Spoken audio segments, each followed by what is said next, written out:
നമസ്കാരം. ഭാരത് ലൈവിലേക്ക് സ്വാഗതം. കേരളത്തിൽ അടുത്തിടെ വന്ന രണ്ട് പ്രധാനപ്പെട്ട വിധികളും അല്ലെങ്കിൽ വിധിക്ക് മുന്നേ ഉള്ള വിഷയങ്ങളുമൊക്കെ ചർച്ച ചെയ്യപ്പെടേണ്ടത് തന്നെയാണ്. കേരളത്തിലെ ചില മാധ്യമങ്ങളും ചില പുരോഗമനവാദികളും അന്വേഷണ സംഘം എന്ന് പറഞ്ഞാൽ ചില പോലീസ് ഓഫീസേഴ്സും ഏതെങ്കിലും ഒരു രാഷ്ട്രീയക്കാരും ഒക്കെ ചേർന്ന് നറേറ്റീവ് ക്രിയേറ്റ് ചെയ്താൽ ഏതെങ്കിലും ഒരു വ്യക്തിയെ പ്രതിയാക്കാം അല്ലെങ്കിൽ അവരെ ഇല്ലാതാക്കാം എന്നുള്ള ചില ധാരണകൾ എല്ലാവർക്കും ഉണ്ടായിരുന്നു.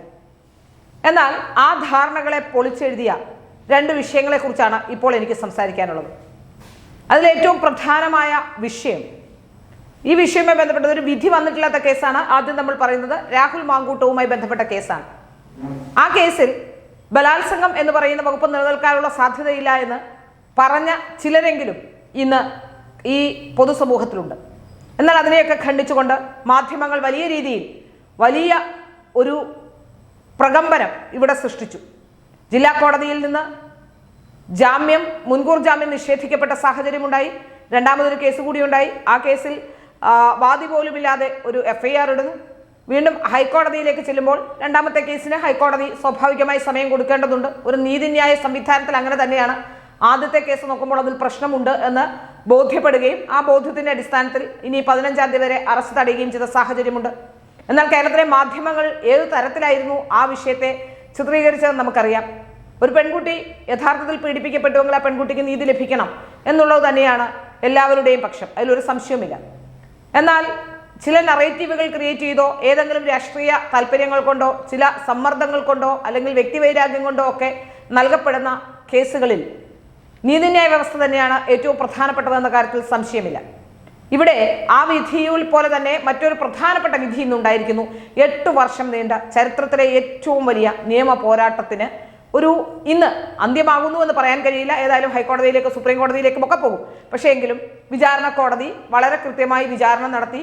ഇത്രയും വർഷമെടുത്ത് വിചാരണ തന്നെ ഒരുപാട് വർഷം, ഏതാണ്ട് എനിക്ക് തോന്നുന്നു 1 വർഷത്തോളം നീളുന്ന വിചാരണ നടപടികൾ പോലും കഴിഞ്ഞ് ഇത്ര കൃത്യമായി ഏഴകീറി പരിശോധിച്ചുകൊണ്ട് തന്നെയായിരിക്കും ആ ജഡ്ജി ഇത്രയും വലിയ വിധി എഴുതിയിട്ടുള്ളത് എന്നാണ് എനിക്ക് മനസ്സിലാക്കാൻ സാധിക്കുന്നത്.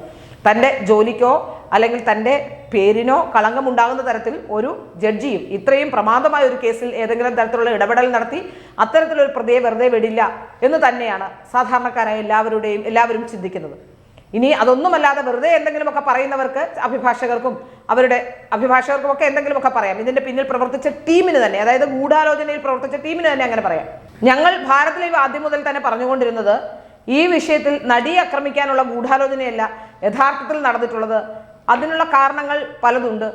ദിലീപിനെ പ്രതിയാക്കാനുള്ള ഗൂഢാലോചനയാണെന്ന വിഷയം ആദ്യം മുതൽ തന്നെ ഞങ്ങൾ പറയുന്നുണ്ട്.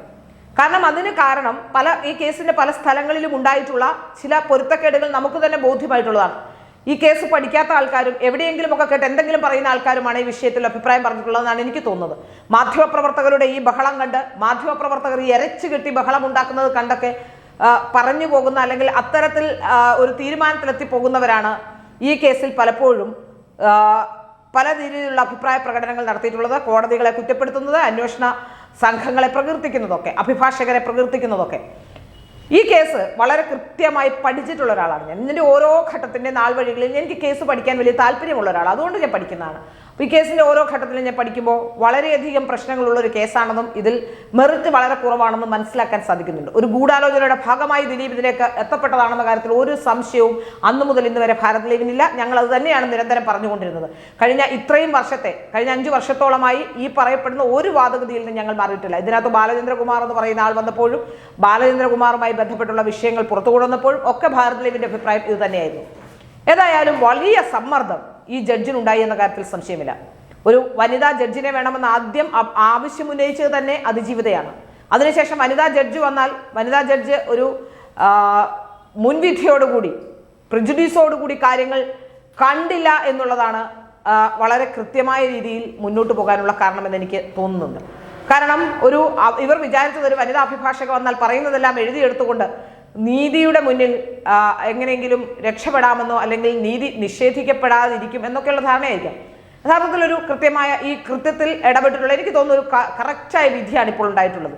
ഈ കൃത്യത്തിൽ ഇടപെട്ടിട്ടുള്ള ഇവരെല്ലാം തന്നെ വളരെ കൃത്യമായി തന്നെ ഈ 6 പേർ കൃത്യത്തിൽ ഇടപെട്ടിട്ടുള്ള ആളാണ്. 7 മുതലുള്ള ആൾക്കാർ അതിൽ ഇടപെട്ടിട്ടുള്ള ആളല്ല. ഗൂഢാലോചന ആരോപിക്കുമ്പോഴും ഗൂഢാലോചനയിൽ കൃത്യമായി തെളിയിക്കാൻ പറ്റിയിട്ടില്ല. ഇന്നലെ പ്രോസിക്യൂഷൻ പറയുന്നുണ്ട് 7 പ്രാവശ്യം ദിലീപ് കണ്ടു എന്നൊക്കെയാണ് ഇന്നലെ അവകാശപ്പെട്ടത്. കണ്ടതിന്റെ തെളിവുകൾ കൊടുത്തിട്ടുണ്ടെന്ന്. ഏത് കോടതിയാണ് 7 തവണ കണ്ടു എന്ന് പറഞ്ഞൊരു തെളിവ് കൃത്യമായി കൊടുത്താൽ ഏത് കോടതിയാണ് അങ്ങനെ ഒരു തെളിവില്ല എന്ന് പറയുന്നത്? അങ്ങനെ ഒരു തെളിവേ ഇല്ലെന്നാണ് ഇന്ന് കോടതി പറഞ്ഞിട്ടുള്ളത്. ഇവർ തമ്മിൽ കണ്ടതിന് തെളിവുകളെ ഇല്ല എന്നാണ് കോടതി പറഞ്ഞത്. അപ്പോൾ ആര് പറയുന്നതാണ് വിശ്വസിക്കാൻ കഴിയുന്നത്? കോടതിയിൽ എന്തായാലും തെളിവുകൾ ഉണ്ടെങ്കിൽ കോടതിയിൽ സബ്മിറ്റ് ചെയ്യണം. ജഡ്ജിക്ക് എടുത്തു മാറ്റാൻ കഴിയില്ല. എന്തെങ്കിലും കൃത്യമായ തെളിവുണ്ടെങ്കിൽ ജഡ്ജിക്ക് രേഖപ്പെടുത്തണം. അത് വളരെ കൃത്യമായ കാര്യം തന്നെയാണ്. അപ്പോൾ ആരെ ബോധിപ്പിക്കാൻ എന്തിനാണ് ഇത്തരത്തിലുള്ള കള്ളങ്ങൾ പ്രോസിക്യൂഷൻ പറയുന്നത്?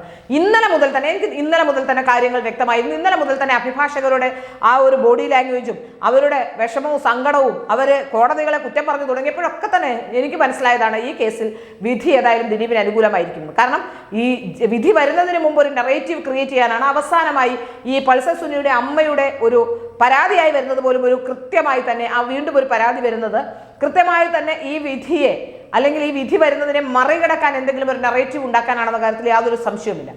ഇവിടെ എല്ലാ സമ്മർദ്ദങ്ങളെയും അതിജീവിച്ചുകൊണ്ടാണ് ഈ ജഡ്ജ് വിധി പറഞ്ഞത് എന്നുള്ളതാണ് ഏറ്റവും പ്രധാനപ്പെട്ട കാര്യം. സത്യത്തിൽ ഒരു മുഖവും നോക്കാതെ, ആരുടെയും മുഖം നോക്കാതെ സത്യം എന്താണോ അതും മാത്രം കണ്ടുകൊണ്ടെഴുതുന്ന ഇത്തരത്തിലുള്ള ചില ജഡ്ജിമാരായിരിക്കണം ലോകത്തുണ്ടാവേണ്ടെന്ന കാര്യത്തിൽ ഒരു സംശയവുമില്ല. എത്ര സമ്മർദ്ദമുണ്ടായി, എത്ര മാധ്യമങ്ങൾ പുറത്തുനിന്ന് നറേറ്റീവ് ക്രിയേറ്റ് ചെയ്യാൻ, ചിന്തകളിൽ മാറ്റമുണ്ടാക്കാനൊക്കെ ശ്രമിച്ചു. അപ്പോഴും കൃത്യമായ തെളിവുകളുടെ അടിസ്ഥാനത്തിൽ, തൻ്റെ മുന്നിൽ കിട്ടിയ തെളിവുകളുടെ അടിസ്ഥാനത്തിൽ തന്നെയാണ് ജഡ്ജി വിധി പറഞ്ഞതെന്നാണ് എനിക്ക് മനസ്സിലാക്കാൻ സാധിക്കുന്നത്.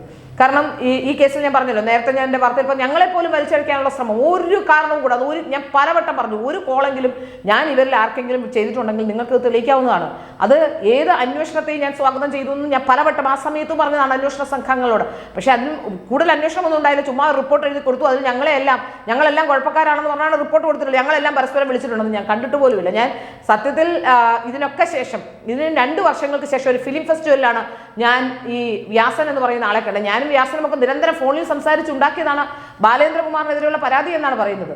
എനിക്ക് തോന്നുന്നു 2 വർഷങ്ങൾക്ക് മുമ്പ്, ഈ കഴിഞ്ഞ 2 വർഷങ്ങൾക്ക് മുമ്പ് ഒരു ഫിലിം ഫെസ്റ്റിവൽ കാണുമ്പോൾ എനിക്ക് തിരിച്ചറിഞ്ഞു പോലും ഇല്ലത് വ്യാസനാണെന്ന്. വ്യാസൻ വന്ന് എന്നോട് ചോദിക്കുന്നു, ശ്രീലയല്ലേ എന്ന് ചോദിക്കുന്നു. ഞാൻ ചോദിക്കുന്നു ആരാണെന്ന് ചോദിക്കുന്നു. ഞാൻ ഈ പേര് എവിടെ കേട്ടിട്ടുണ്ടല്ലോ എന്ന് ചോദിക്കുന്നു. അപ്പോൾ പറയും നമ്മളെല്ലാം കൂട്ടുപ്രതികളാണ്. ഞാൻ ചോദിച്ചു നിങ്ങൾക്ക് എന്നെ എങ്ങനെ മനസ്സിലായത്? ഞാൻ ഫേസ്ബുക്കിൽ സെർച്ച് ചെയ്ത് നോക്കി നിങ്ങൾ ആരാണെന്നറിയാൻ, കാരണം എൻ്റെ കൂട്ടുപ്രതി ആരാണെന്ന് ഞാൻ അറിയണ്ടേ എന്നാണ് വ്യാസൻ എന്ന് എന്നോട് പറഞ്ഞത്. അതുകൊണ്ട് തന്നെ നമുക്ക് മനസ്സിലാക്കാൻ സാധിക്കുന്നത് വളരെ കൃത്യമായ ഒരു പ്ലാനിങ് ഇതിനകത്തുണ്ടായിരുന്നു എന്ന് അന്നാണ് എനിക്ക് ബോധ്യം വന്നത്. വളരെ കൃത്യമായ രീതിയിൽ എനിക്ക് മനസ്സിലായതും അന്ന് തന്നെയാണ്.